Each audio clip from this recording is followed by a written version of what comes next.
চেতনা ওষুধ খাওয়া মানে কি করে আর কি এভাবে 2-3 জনের সাথে করছে, করার পরে ওরা আলাপ আলোচনা করছে, অনেকে ডরে বলছে, অনেকে বলে নাই, বলার পরে এই পর্যন্ত 6 জনের সাথে হয়ে গেছে। হয়েছে পরে গতকালকে রাত্রে আমার কইতেছে আমার বাগিনার সাথে মরছে, আমার আপন বাগিনার সাথে কি করছে, বাগিনা আমার বুদ্ধি করে করছে কি খাওয়ার পরে টাইগার মনে করে খাওয়াইছে, খাওয়ার পরে ওর মাথা ধরে গেছে।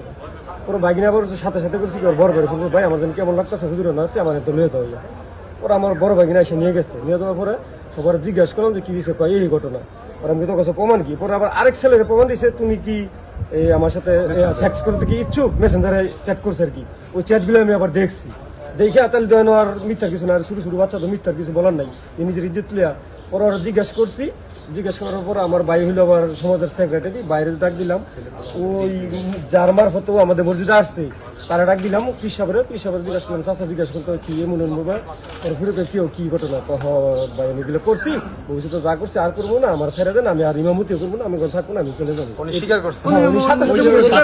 আমি ওই পিসাবের দিয়ে জিজ্ঞাসা করাছি, পিসাবের সামনে ই করছি, আমি আগে তো মুরব্বী দিয়ে জিজ্ঞাসা করা লাগে, আমরা তো বলার মধ্যে ই করতে পারি না, জিজ্ঞাসা করতে পারবো। উনি বলার সাথে সাথে ভাই করছি, পূর্বে যা করছি ভাই, আর এইগুলো করবো না, আমি ইমামতি করবো না, আমার ছেড়ে দেন, আমি যাবো।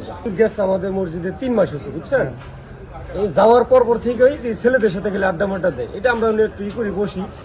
যাওয়ার পর থেকে নাকি ছেলেদেরকে নিয়ে ওই যে আমরা 3 তলার উপরে আবার ছাদের মধ্যে হুজুরে থাকার জায়গা করছি বুঝছেন, ওইখানে হুজুরকে নিয়ে কম্পিউটারের লোক দেখা যায় ছেলেদেরকে নিয়ে বিভিন্নভাবে যে চেতনা ওষুধ খাওয়া মানে কি করে আর কি এভাবে 2-3 জনের সাথে করছে, করার পরে ওরা আলাপ আলোচনা করছে, অনেকে ডরে বলছে, অনেকে বলে নাই।